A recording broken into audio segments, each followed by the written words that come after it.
आप सभी को नमस्कार, जय श्री राम, सुप्रभात। भाइयों, मैं ये जो परिवारवाद का जो विषय है, काफ़ी जोर शोरों पर हमेशा से उठता आया है भारतीय राजनीति में। उसके बारे में मैं आपको अपनी सभ्यता और संस्कृति के आधार पर कुछ बताना चाहता हूँ कि भारत की जो परंपरा है वह क्या परंपरा कहलाती है। गुरु शिष्य परंपरा, पिता पुत्र परंपरा नहीं होती। इसलिए हम जब पूजा करते हैं, हाथ में जल लेते हैं और पंडित जी हमें संकल्प दिलाने के लिए सबसे पहले कहते हैं कि अपना नाम लीजिए। अगला वाक्य क्या होता है? ये नहीं होता कि अपने पिता का नाम लीजिए या अपने बाप का नाम लीजिए, वो कहते हैं अपने गोत्र का नाम लीजिए। यानी परंपरा क्या है? जो आपने जिस आध्यात्मिक परंपरा से जन्म लिया है, जहां से आप आ रहे हैं, दैहिक परंपरा परंपरा का वहां महत्व नहीं है। इसलिए आपने देखा होगा कि भगवान श्री राम के अनन्य भक्त हनुमान जी के मंदिर यत्र तत्र सर्वत्र देखे होंगे आपने, परंतु उनके पुत्र लवकुश के मंदिर शायद ही कहीं दिखाई पड़ते हैं। क्योंकि हमारा यहाँ आध्यात्मिक परंपरा यानी स्पिरिचुअल सक्सेशन का महत्व है। स्पिरिचुअल सक्सेशन है हमारे यहाँ पर। हमारे यहाँ पर बायोलॉजिकल सक्सेशन नहीं है, उसका कोई आधार नहीं है। और जब हम हनुमान जी की चर्चा करते हैं या उनके विषय में कोई बात आती है तो हमें यह भी याद आता है, सबसे पहले इस धरती पर खड़े होकर हनुमान जी तेहि परसा कर पुनि कीन प्रणाम, और फिर राम काज कीने बिनु मोहि कहाँ विश्राम।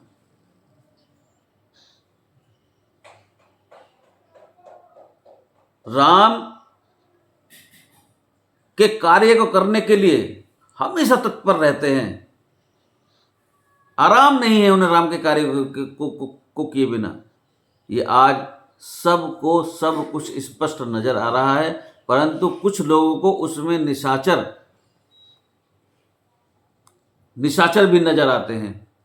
वो क्यों नजर आता है ये भी मैं बताना चाहता हूं। हनुमान जी बहुत ही विनम्र हैं और अतुलित बलशाली हैं। इसको भी मैं आपको एक प्रसंग से समझाने का प्रयास करूंगा। वो अपनी सर्वशक्ति भूल गए थे, आप सभी ये तो सब जानते ही हैं। तो आपको याद होगा प्रसंग, जब हनुमान जी लंका जाते हैं तो जब वो माता सीता से मिलते हैं तो उनसे कहते हैं कि 1 माह के अंदर भगवान श्री राम आएंगे और भगवान श्री राम के साथ पूरी वानर सेना होगी और हम आपको छुड़ाकर ले जाएंगे। तो सीता जी क्या कहती हैं? है सुत सब कपे तुम्हें समाना, जातु धान अति भट्ट बलवाना। भाई, वानर तो तुम्हारे जैसे हैं, छोटे छोटे हैं, और ये जो राक्षस हैं ये तो बहुत शक्तिशाली हैं। और आगे वो क्या कहती हैं? मोरे हृदय परम संदेह। वो कहती हैं मोरे हृदय परम संदेह। और फिर जो कहती हैं,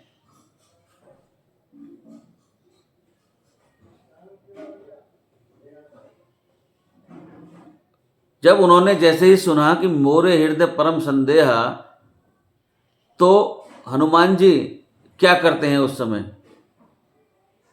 हनुमान जी समझ गए। सुनि कपि प्रकट कीन निज देहा। और देह क्या थी उनकी? कनक भूधरा कार समीरा।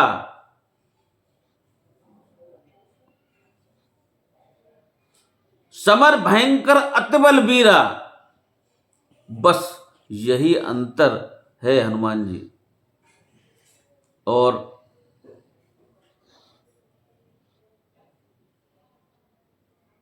सभी में, कि हनुमान जी का एक विराट तेजस्वी स्वरूप जो समाज में एक चेतना, एक विराट चेतना, एक प्रखर चेतना उभर कर सामने आ रही है। कुछ लोग नहीं चाहते कि वो चेतना सामने आए। हनुमान जी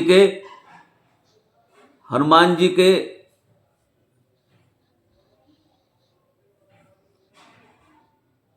समान जो हमारे समाज में चेतना की जो अपनी शक्ति थी, वह जो हम भूल चुके थे, वह हमसे विस्मृत हो गई थी, आज वह पुनः क्रमशः उसकी याद आती जा रही है। धीरे धीरे जनता सब कुछ समझती जा रही है, इसलिए उन लोगों को यह निशाचर नजर आ रहा है, क्योंकि उनको ये लगता है कि ये सब ले जाएगा। जब ये इतनी गहराई से हर चीज इसने पॉइंट बाय पॉइंट स्पष्ट करके दिखा दी है, तो अब हमारा विकल्प तो शेष है ही नहीं, और इसमें कोई संदेह भी नहीं है, सभी जानते हैं।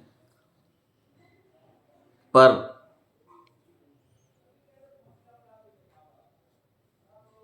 कालनेमी कौन है? सबको पता है।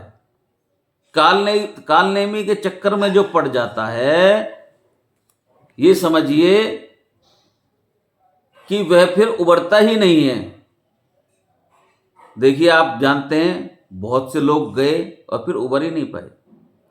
और मैं आपको एक चीज़ और बता दूं कि एक पुस्तक है, मुझे उनके ऑथर कौन है, एक मेहनती ही हैं, I have forget right now, मैं उसको आपको बताऊंगा। एक पुस्तक है साइंस ऑफ बीइंग और आर्ट ऑफ लिविंग।